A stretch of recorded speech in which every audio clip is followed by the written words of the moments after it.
Hello, Keith Rucker here at VintageMachinery.org. Guys, today we are out in the shop working back on the big monster cane mill, and today's job is going to be starting to pour these Babbitt bearings up on the top. And I have with me today a shop visitor guest. This is Peter Koth. Peter actually attended one of our scraping classes many years ago. Has become a good friend, and he was in town, so I've been putting him to work. And yesterday I put him to work hard. We were cutting up all these trees that got blown around over here during the hurricane. So I did work him hard yesterday. But today we're in the shop and we're going to be doing some Babbitt bearings. So as you guys, if you've been following this project, know, I've got the mandrel done for the top. And today's task is I want to at least get the bottom half of these Babbitt bearings poured. And we're going to be going through that process with you. And I'm glad I got some help because this is going to be a two-person job.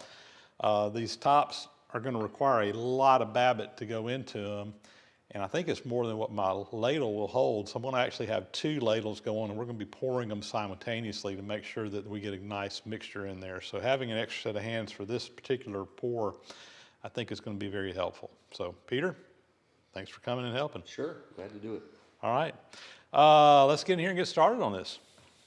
So first step here, guys, is that I need to get this primer out of here. You know, for doing this Babbitt, we really want to have metal on metal. And one thing I'll mention too, because I've had some questions about it, and some other guys have done some Babbitt bearing type videos where they tin the surface between the Babbitt and the metal. You got dissimilar metals here. We got cast iron and we got Babbitt, and to help that Babbitt bind, they'll actually tin that surface first. The tin sticks to the metal, and then that gives you a metal that the Babbitt will stick to. And that's a very common practice done with Babbitt bearings, particularly like on in bearing mains, like on automobile stuff. But it's real important when you have a really slick surface, flat surface that you're doing, that you do that with. With these cast iron bearings that we have here, you notice these little holes that are drilled in here? These are keys. So the Babbitt, when you pour it in there, it actually will key into these, and that will keep that bearing from slipping on the surface. So in this application, tinning is really not necessary, and it typically was not done back in the day.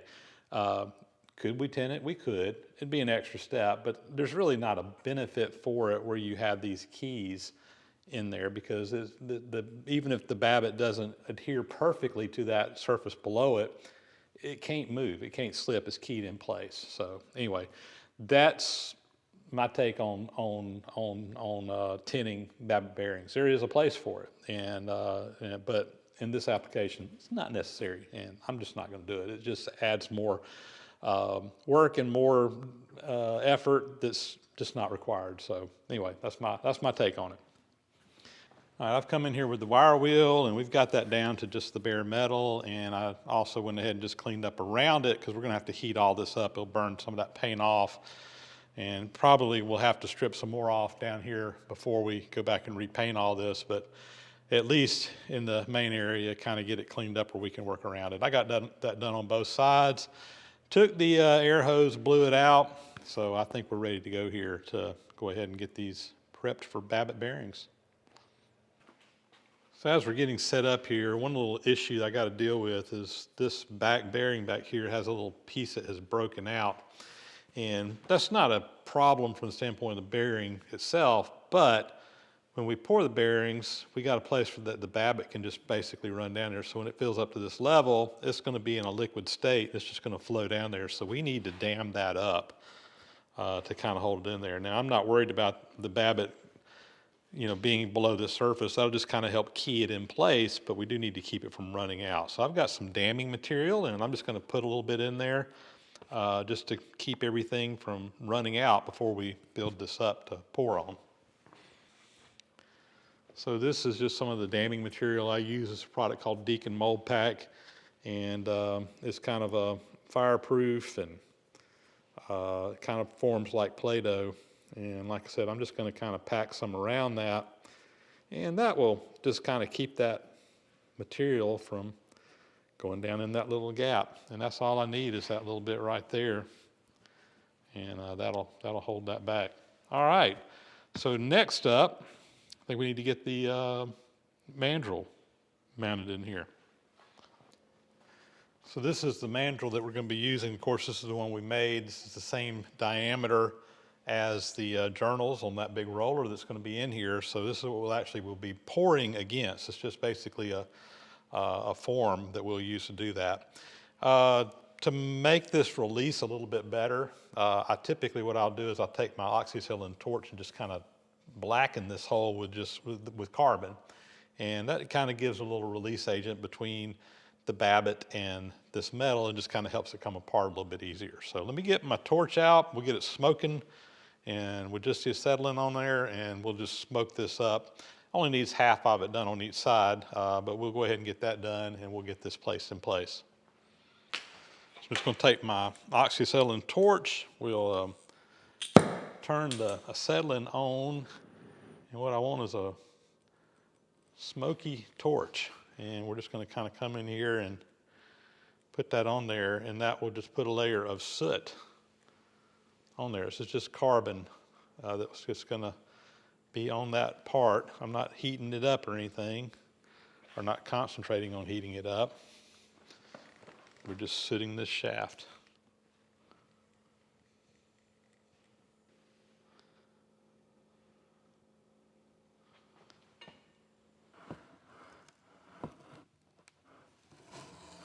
All right.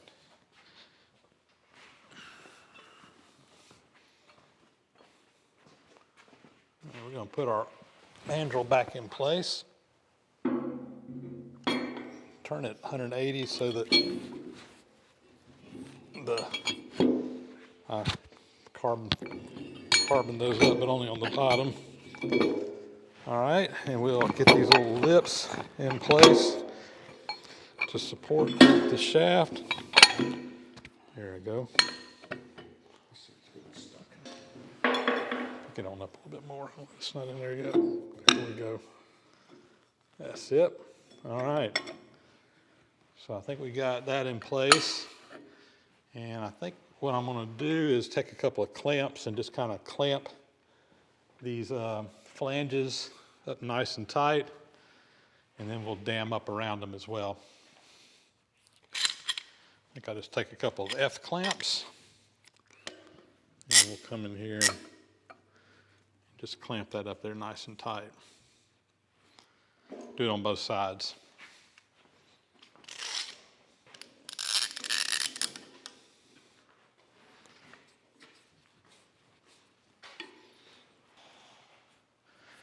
Now with these clamped, it's pretty unlikely that I would leak anything. I'm probably in there tight enough, but this is cast iron. It's not a machine surface. And if there's any gap in there for that Babbitt that can flow through, it will form a leak and it'll go everywhere, and you basically have to start all over. So I'm just going to play on the err on the side of caution, and we're going to come in here and just dam up around this stuff with the mold pack, and that way I'm confident that we won't have a problem, because I have thought before that everything was good only to dump Babbitt everywhere and have to start over. So quick, easy insurance here. So I will do both around that outside edge, and I'm also going to dam up on this inside between the shaft and the flange as well. And that's really the only places that it should be able to leak from. So we'll get all that done on all sides, all four sides here that we have this. And I think we'll be ready to start heating things up and get ready for a pour. All right, we got this all dammed up and ready to roll. So I think the next thing to do is to start getting some heat into the journals here, or into this whole thing. We need to get it up to a temperature where it won't freeze off the bearing, the Babbitt too quick, and also start melting my Babbitt, getting it ready to pour. We're getting ready to start melting our Babbitt, and like I mentioned before, I'm going to actually use 2 ladles on this. It's such a large area, and it's just got a little thin layer. I'm afraid that if I try to pour from just one side, it'll freeze up before it comes all the way back up the other side. Plus, I'm concerned that I'm going to need more Babbitt than will fit in one ladle to fill that whole bearing. These are pretty good sized bearings. So I've got 2 ladles, and I just basically got 2 little camp stoves that we're going to heat these things up on. I just melt my Babbitt right in the ladles, and that tends to work pretty good. And I'm using a Babbitt material. This is a tin-based Babbitt. Technically, there's a bunch of different alloys of Babbitt that you can get, but there's really kind of 2 different flavors, I guess you could say. One of them is a lead-based Babbitt, and one of them is a tin-based Babbitt. Now, there's an alloy that has multiple things in there, but one of them is primarily tin, and one of them is primarily lead. The lead Babbitts tend to work better on slower turning shafts, and they're a little bit softer. They tend to do better in a lot of applications, whereas a tin-based Babbitt is typically more used for higher speed shafts or something that has a little bit more impact in it. This, this maybe not has, just some impact as it's running or whatever. Engines often use the tin-based Babbitt because of the pounding from the pistons and stuff in it. So, which one you use is really kind of up to you and really kind of depends on the circumstance. I am using tin-based on this, though, for a different reason, and that is because this is a cane mill. This is basically making a food-grade product, and I don't want any chance of getting lead contamination into the final product that we're doing. We're grinding that cane or whatever, so we're using a metal that will prevent, hopefully, any lead contamination that you could potentially get. Now, I don't know what was originally in this mill. When we got this mill, there was no Babbitt in it. And I will mention this too. I had mentioned earlier that I had theorized, based on some of the damage that I had seen in this, that I was wondering if this machine had not been in a fire. And I talked to the person that owned it, and he said yes, that it had been in a fire at some time. And that's the reason why all the Babbitts were melted out, is that in the fire, they just melted away. So, anyway, we're going to be using a lead-based, or tin-based Babbitt rather, in here, and that's what we're going to go back with. The tin-based Babbitt, if the downside to it is that it is considerably more expensive than the lead-based Babbitts, but in this application, I think it's justified to spend the extra money. So anyway, we're going to fire up our stoves, and I got a couple of ingots here, the bars. You can still get Babbitt. There's some companies that make it. You can order it or whatever. You can buy it from McMaster-Carr. It's a little bit expensive from McMaster-Carr compared to buying it directly from some of the places that sell it. But it's out there. You get around, you go to searching or whatever, you can still find it. And we're going to go ahead and start getting this melted down and get prepared to start pouring.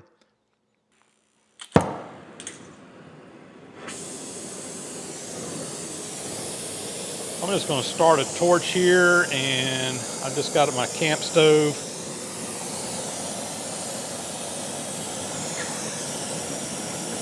We'll get that going. Turn it up wide open. Get my other stove going here. All right. And when I'm doing this, I typically will just kind of melt it with the torch initially. You can just put it in here and let it melt down slow, but the torch will just kind of speed things up a little bit. And this bar, I'd have to cut it up to kind of make it fit into the ladle. So anyway, this is what I tend to do. This Babbitt, I don't remember exactly what it melts at. I think the tin-based Babbitt melts around 650, 700 degrees, somewhere in that ballpark. Not super hot, but it takes a little heat to get it done.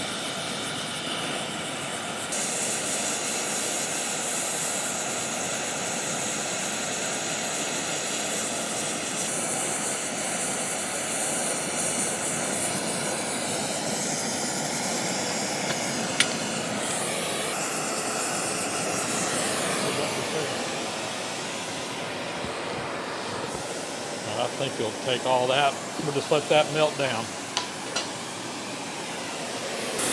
All right, now we're going to start heating up the actual casting and get it ready. I like to have my casting, 200 or 300 degrees. It doesn't have to be red hot, but just having everything a little bit preheated really helps when you start to put the Babbitt in, because it doesn't cause it to freeze up quite as fast. Kind of lets it flow around everything, and I basically just kind of run that torch right through that gap. It goes all the way around. You can see the flames coming out the other end. But I'm just going to sit here let this thing soak up some heat. We got a good bit of mass in this casting, so we'll do this for a little while. Let it get good and warm before we pour the bearings. We'll just shoot that casting down below it. 141. How much? 141. Yeah. 133, 136 on this side. Yeah, we need to get it up about 250, 300 degrees.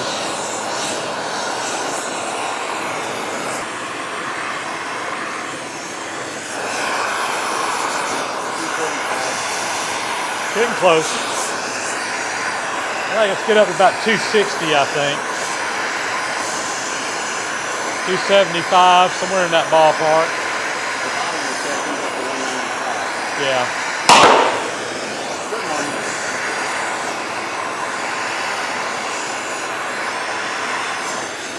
We've been shooting it with an infrared thermometer over here, kind of monitoring the temperature of the casting, and trying to get it up around 260, 275, somewhere in that ballpark. 270. Well, 270 on that side. 260 on this side. And below the gamut, it's 203.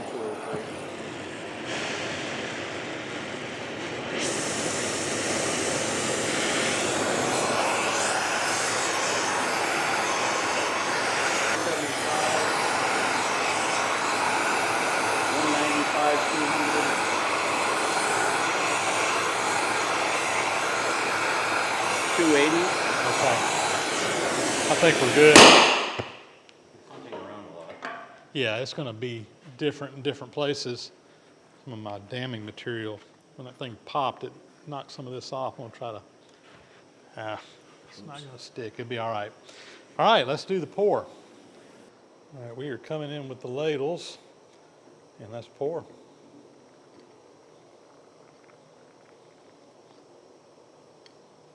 I'm full here. I'm full here. All right. That's good.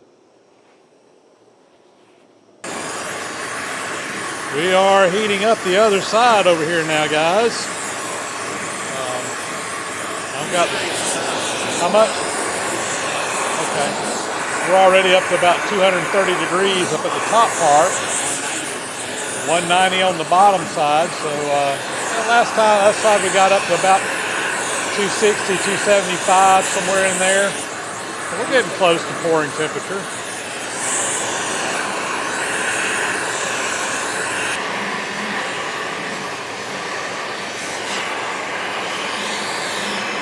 Ready? All right. This corner. You gonna do this side? Yeah. Okay. I'll let you get yours first.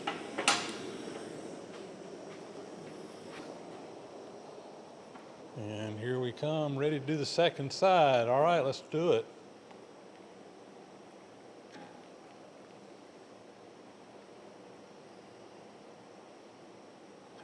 All right. Full here. Good job. All right, we have let this cool down considerably. It's still pretty warm to the touch, but it'll cool enough. I think we can take it apart. I'm going to take these clamps off, and I'm going to try to see if we can just bump this thing out. Oh, that side came. Can you handle that one? Or? I think you have to go down a little bit, or Back out and get that. There we go. All right, come straight up, over, and let's just go over here let's go to the workbench. Oh, sorry. that's hot. Okay, 1, 2, 3. And that looks beautiful. Both sides look really good. All right, I'm going to get you guys zoomed in here and let you take a look at this. So this is the side we just got through pouring, and I'm real happy with how that finish looks in there. That turned out fabulous. Got a little shrinkage up here at the top, and actually we've had a little bit of a leak over here coming out of the side.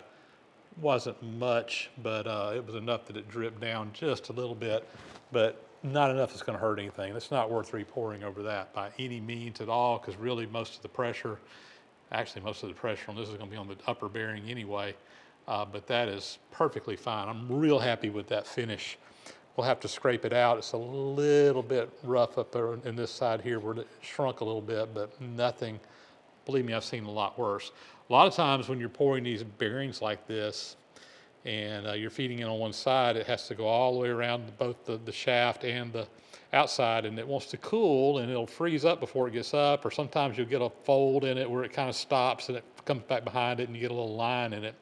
But with us feeding from both sides simultaneously, didn't get that at all. That really turned out nice. Let's look at the other side. Yeah, that's as far as I can get the camera around here, but the finish on this side is even nicer. This one's cooled down a little bit more. I can actually touch it, but not near as much any shrinkage or anything on this one. It really came out beautiful. That one is super smooth, surprisingly smooth.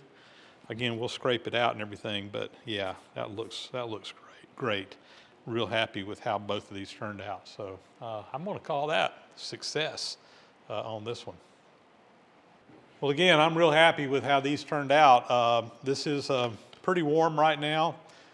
I think what we're going to do is we're going to probably call this video on right here on this one. I've still got to come in here and get these cleaned up.